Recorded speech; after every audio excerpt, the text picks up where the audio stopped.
السلام عليكم ومرحبا بكم لبرنامج يوث بالز بودكاست. معنا ديكو دي أندرو. اللي في كل أسبوع هنا بكون عندنا برامج أو مواضيع اللي بنناقش مع شباب فوق, and those are the pressing issues that are affecting the youth, and each time we have a nice topic and a beautiful guest as well. On today's topic, we're going to be talking about how to deal with online bullying, coping mechanism, and effect on mental health. And as always, we do have guests in the studio. So why not we dive in and introduce them. How are you guys? Doing I'm good. doing good. And You guys are welcome to the Youth Pulse podcast. Thank you. So you can just do the introduction. Who are we having today? Starting with you. My name is Dal Malit. Mm. I'm a computer science student in the University of Juba, and also I work as an incident handler at Safetycom. Oh, okay. Nice to meet you. As for me, my name is Hamid Tadeo, and currently I am a UN Youth Fellow for South Sudan. Oh, Yeah. interesting. I didn't know about this one, by the way, but it's a great having you both on our 7th episode today. And as we share the topic that we're going to be talking about today, but first and foremost, I would love to ask you people, what do you guys think some of the common forms of online bullying among youth of late? Okay, there are a lot of forms of online bullying that teenagers and youth can face within the world, but in South Sudan, we have come across a few of them, like mainly two. Okay. At Safetycom, we have received cases mainly from two. One of them is online threats, and someone sends you a message threatening you, or like you have posted something and someone does not like it. So they will send you a message privately or even as a post to the public to scare you away so that you don't post again. Another one is revenge porn. Yeah.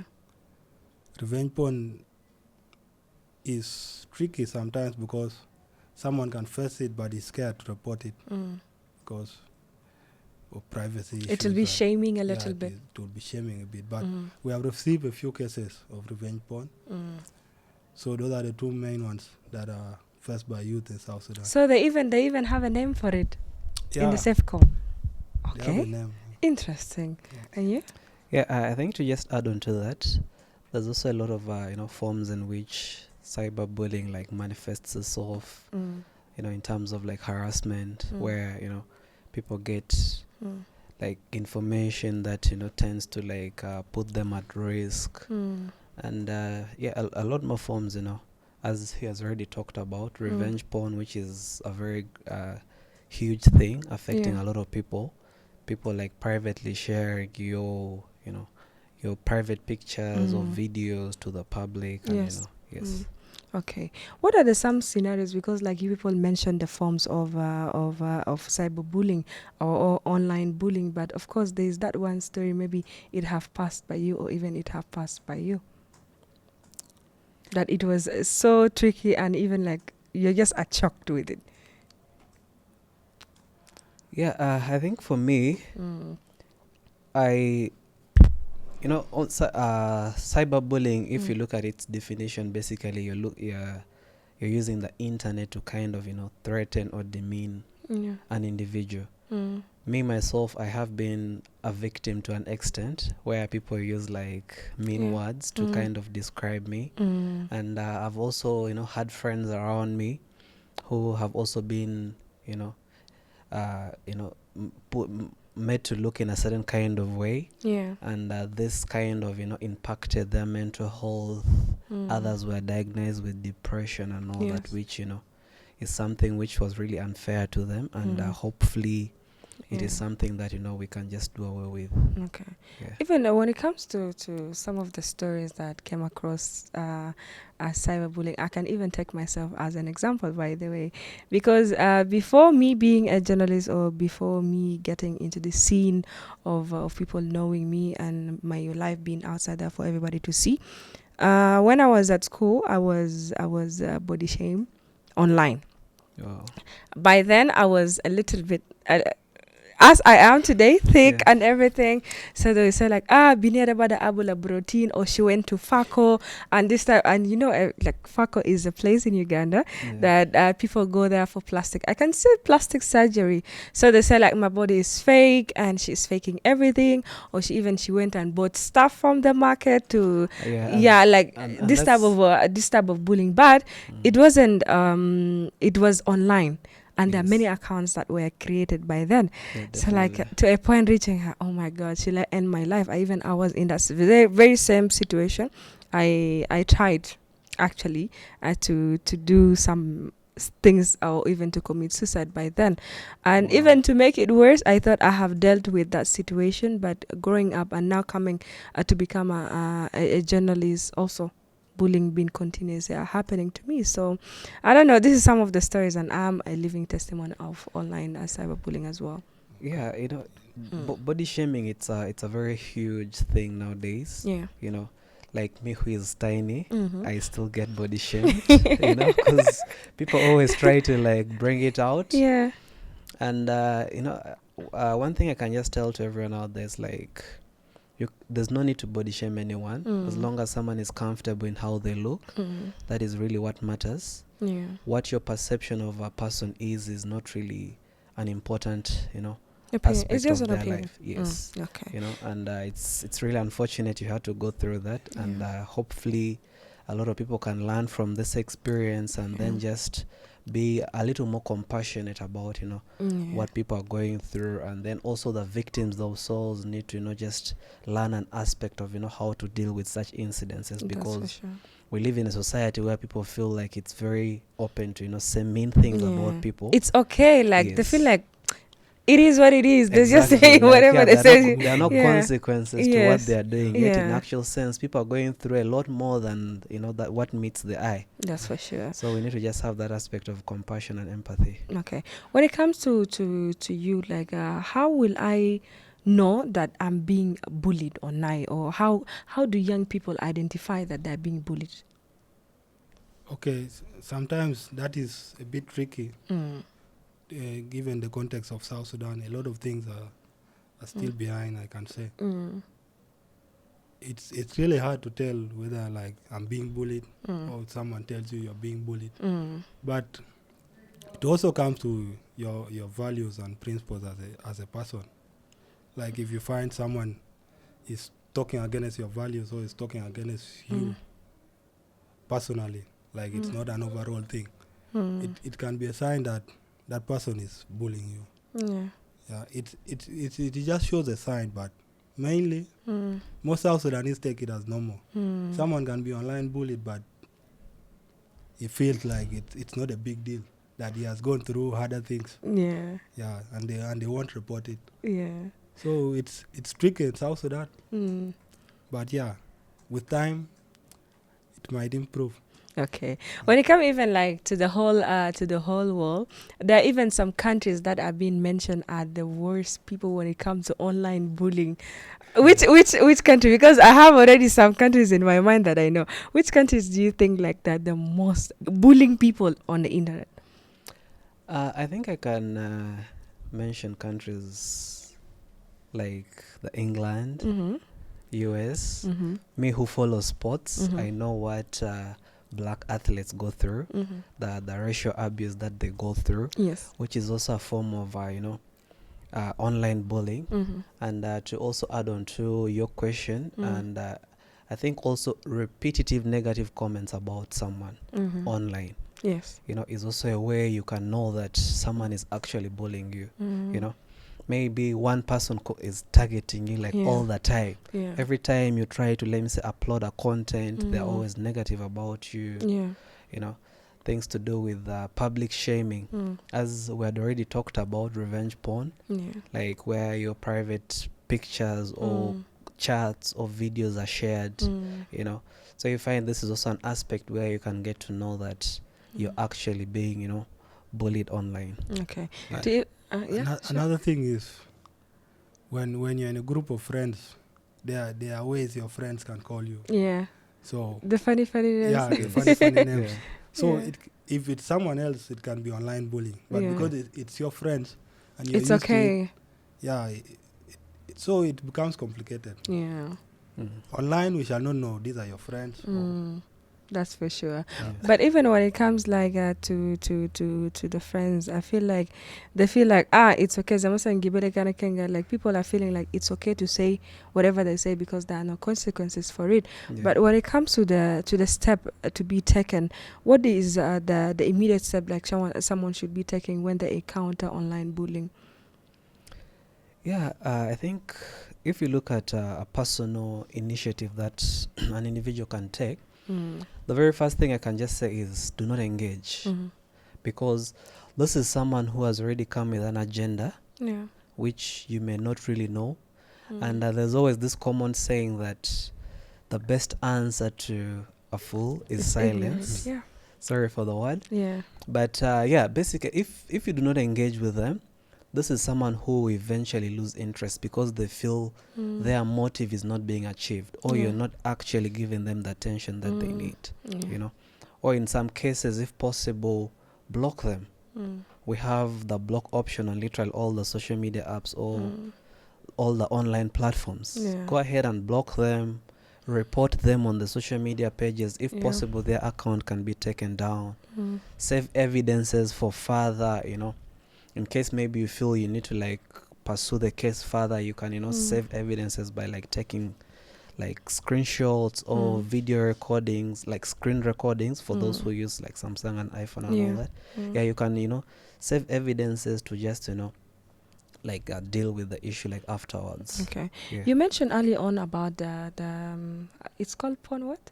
Revenge porn. Revenge porn. Yeah. But now in that situation, like when it comes to the step someone needed to be taking with the encounter of online bullying, now in that situation and in our country, our background, we really value culture.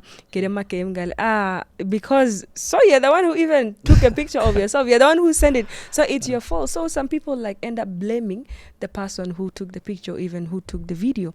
Of recent, like we have seen so many celebrities falling into that category. So like it's still, when it comes to the step, like I feel like it's a little bit risky, especially with the revenge porn.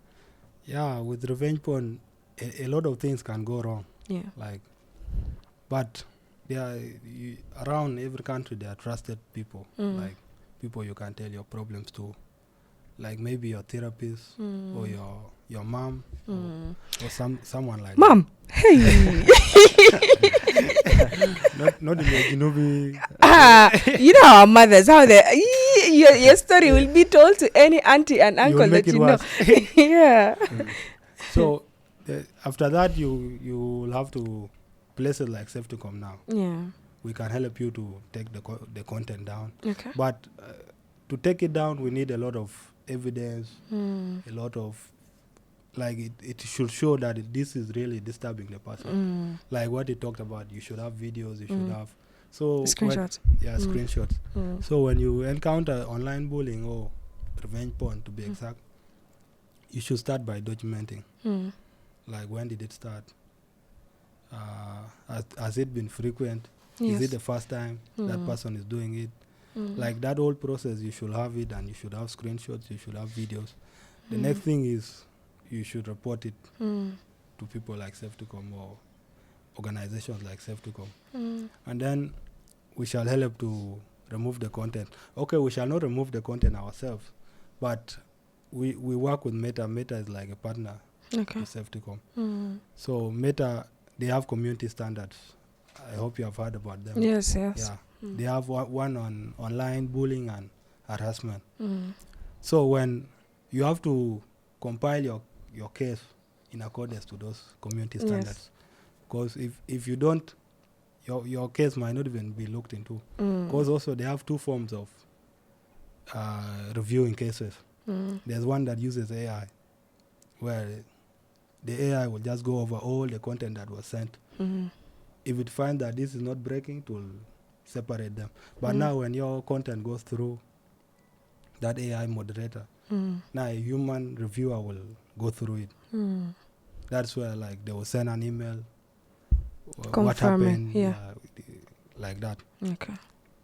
So after documenting, report to relevant authorities. Yes. Another thing is seek a therapist. because your mental state, Yeah. recovering after that shock Yeah. will be like a long time. Mm. Yeah. Another thing is the government also should, like most countries have laws on cyberbullying, but our country, I heard that it's not yet there. Yeah. The bill haven't been passed yet. Yeah. Yeah. Okay. Yeah, I think to just add on to what he has said, Mm. the fact that we are looking at the South Sudan context, South Sudan being the youngest country in the world, there's still a lot of things that need to get in place. One thing that I can just say is we need to engage ourselves in the aspect of education and awareness. The fact that we are willing to hold such conversations openly should shed a light to everyone out there that this is as an issue out there that is actually affecting a lot of people. We may not physically see it, but it's actually affecting a lot of people. So just educating ourselves about how to deal with cyberbullying, how to do away with it, and in absolute sense stopping it. Okay, as you've said, celebrities always fall victim to such cases.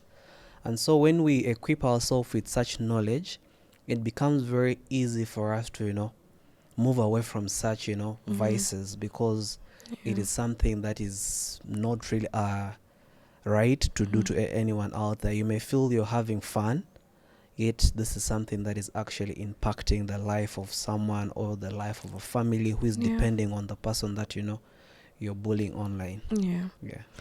But this will be a little bit out of a context, but you people are not bullies, but why do you guys think others are feeling comfortable bullying people? Like they're enjoying like doing that. Like I really don't know. Maybe they're psychopath, maybe. Yeah, you never know. Yeah. Depends. Yeah. I think if I can talk about that, there's the online, everyone feels they're comfortable. Someone who is very shy in real person is always the most brave when it comes to social media and online platforms. So the aspect of being anonymous is one thing, because you feel you can say a lot of things and your identity can not be revealed. You find I can open an account in your names and use it to terrorize people online, and it will not be traced back to me. Yes. Yeah, the second thing, it's an aspect of retaliation. You narrated to us your sad story. So someone like you who has maybe not learned from their experience will feel like, why did I have to go through it alone? Why don't I pass it on to the next person? And someone also gets to experience instead of me doing it alone. So there's that aspect of always retaliation where you feel you have to pass it on to the next. To some people, they take it as a form of entertainment. Yes. Seeing people suffer. And they just laugh. Exactly. It will be a talk of a group, like, have you seen that? Have you seen this? Seen that? Exactly. And then also issues to do with like peer pressure. You may not actually think about doing it yourself, but because you find your friends are doing it, they're encouraging you to do it, then you find that you fall into the trap and engage yourself in this acts and all that. For sure. Yeah. You have mentioned earlier on about I can name it one of the coping mechanism. After being bullied, of course you need a therapy, but what might you be thinking apart from seeking a therapy should be a mechanism of coping up from an online bullying or cyberbullying? Okay, like when online bullying occurs, like it affects a lot of people. Like you, the individual who was bullied, and you, the person bullying someone, and then also the government regulating the online space where you are, and then also the online platform that you're using. So all these parties are involved. So the coping mechanisms will depend according to the situation, according to which party you belong in.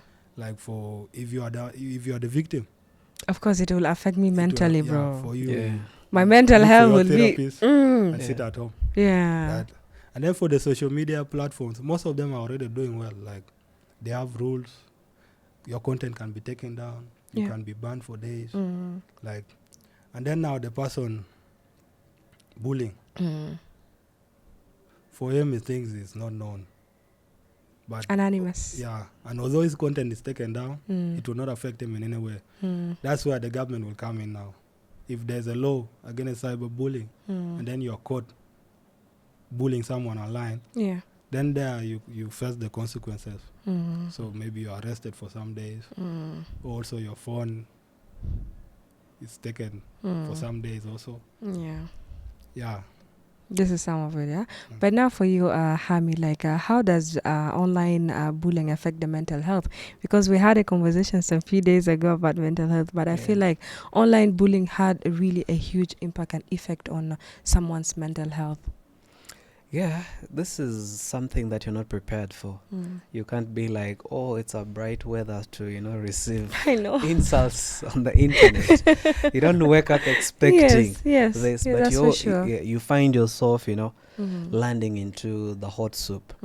So it definitely, most times, it ends into an aspect of, mental health crisis, which is a very huge topic that a lot of people are actually not like familiarizing themselves with. And the very first thing that we can look about is just the aspect of anxiety, because the fact that you have already experienced this and maybe people keep reminding you about it, and then the expectance of it happening again.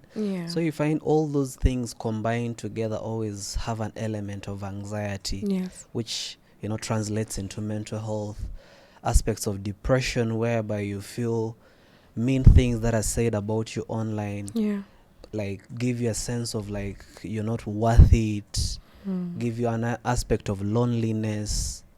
Then how it also impacts mental health is a lot of people actually, as you say, like you think about like suicidal thoughts. You feel like you need to take down your life. Like other people go to the extreme ends of like self-inflicting harm on themselves as a way of having to like deal with it, distracting their mind away from it. So there's a lot of correlation between actually cyberbullying and mental health, and it's just such conversations that can create an aspect of awareness such that people actually understand the extent of the problem and find ways on how to move away from it. And I feel like this cyberbullying topic is going to be going into different parts when it comes to the episode that we're having on the Youth Pulse podcast, because this one is really very wide, and I feel like this is only the part one of it all, but we are going to be having a continuous episode on it. But don't forget, this is the Youth Pulse podcast. In case you are just watching, you are highly welcome, and continue watching, because this is one of the interesting and the pressing issues that are affecting us as youth. When it comes to the support of family and friends around the people who have been affected by cyberbullying or the online bullying, I can take an example. I don't know why it keeps taking me to the example of the celebrities that we're having in the country, John Frog and Single Lee. Single Lee happened to be my brother, in which some of them, the thing that been posted, you people also on social media, right? The mean comments and everything. And for me, I took it always so personal, because he's someone that I know and I keep defending him, and reaching to the point that I was so disappointed. It's his own friend, his own cycle of people that are the one doing the bullying for him online, his colleague in the music industry, and even some of his relative and whatsoever. So I felt like, okay, if my own friends are the one, if his own friends are the one doing this, or his colleague in the music industry are the one doing this, so what will be the point of it? I thought that they're supposed to be supporting him emotionally, even like at least create an awareness, like, yo, people, stop doing this, because at the end of the day, they're also influencers. Okay.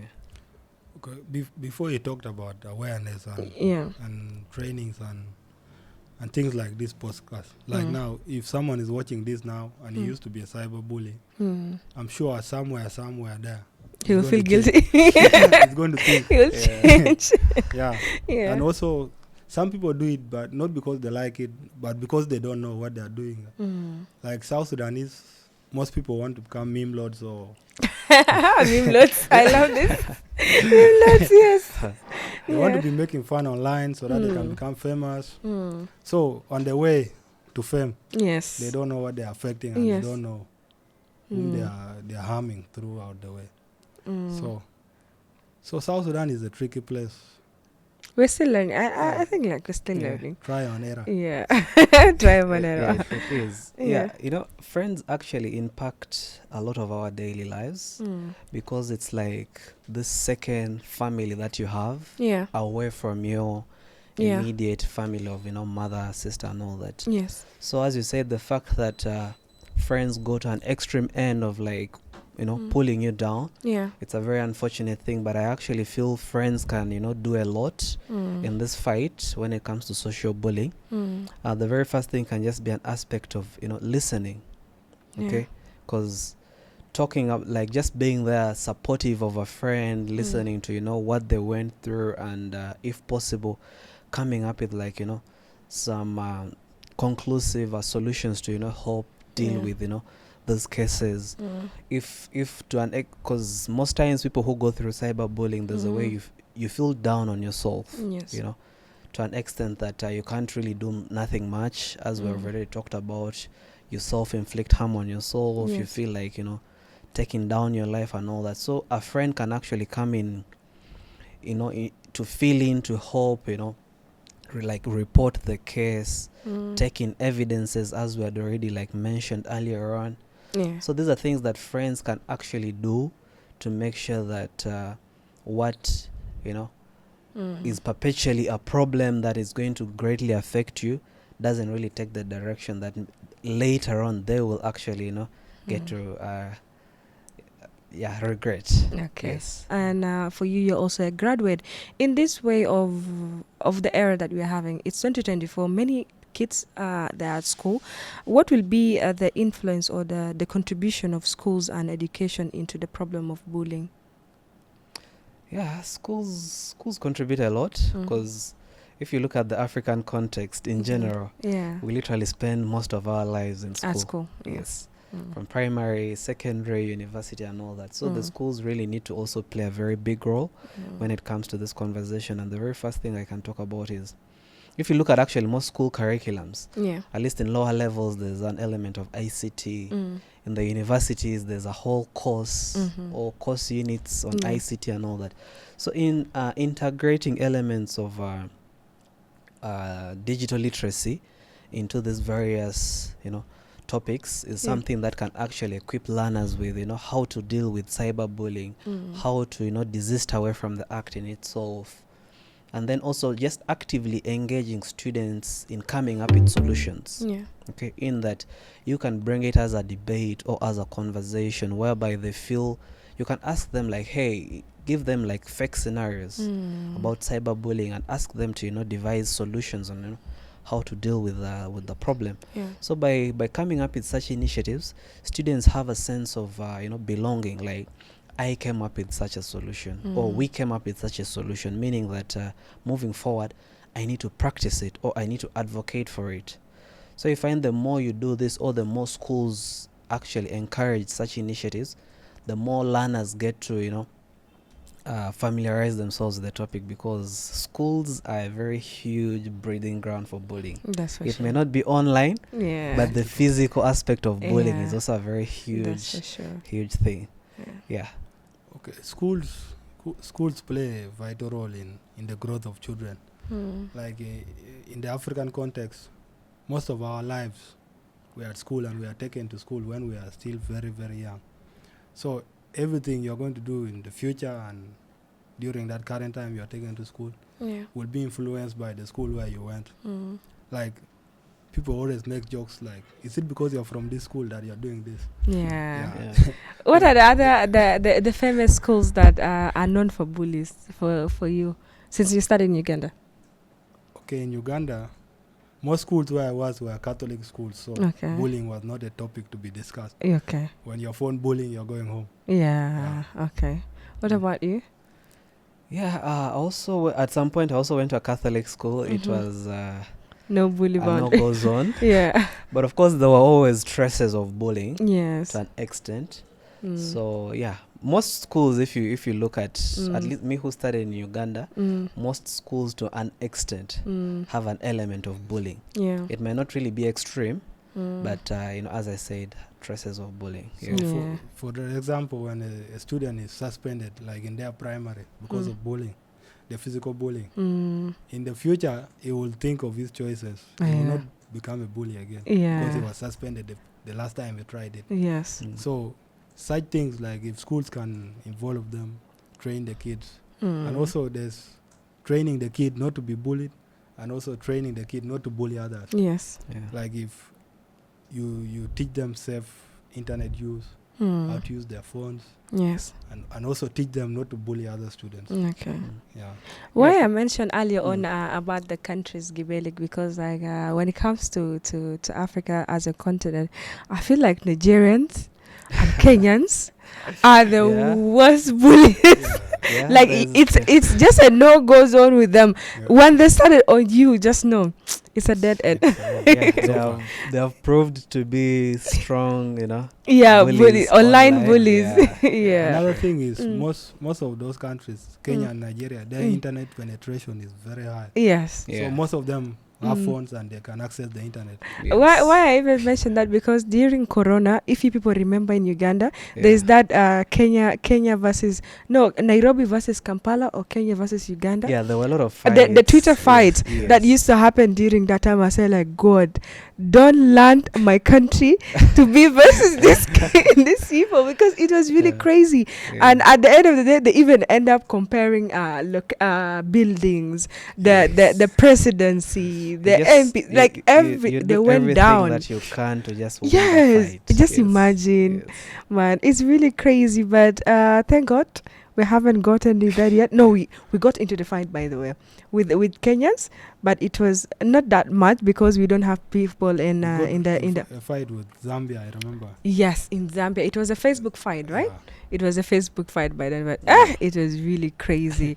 But when it comes to building resiliency against the negative effect of bullying, you mentioned earlier on like how we should be teaching the kids from the grassroots, like how to not to be bullying people, or even how to protect themselves from bullies. But what are the other things that it will be okay for them also to learn, or for them to be taught? So apart from teaching them, like the other, like what I said, safe internet use. Yes. They should learn how to use the internet, what to post and what not to post. Like most of the revenge porn that happens, some were posted by like you're sending to someone close to you. So it should start from there. When if you trust that person, you don't have to send it. Okay. So I think to add on to that, how we can build resilience as individuals or as a community is, first of all, build a very strong self-esteem within ourselves.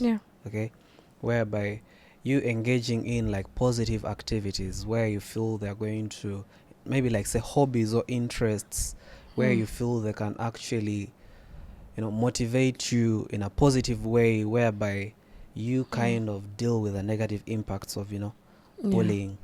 And then aspects to do with as he already said, educating yourself about the topic of cyberbullying or online bullying, in that you know how to identify it, you know how to deal with it, you know how to help a colleague, so just such aspects on how to just like strengthen ourselves to deal with the problem much more better. Okay. Yeah. And it's so nice that such conversation are happening on the Youth Pulse podcast. But guess what? We came to an end of it all. Every time, like, I just want to cry when we're ending this.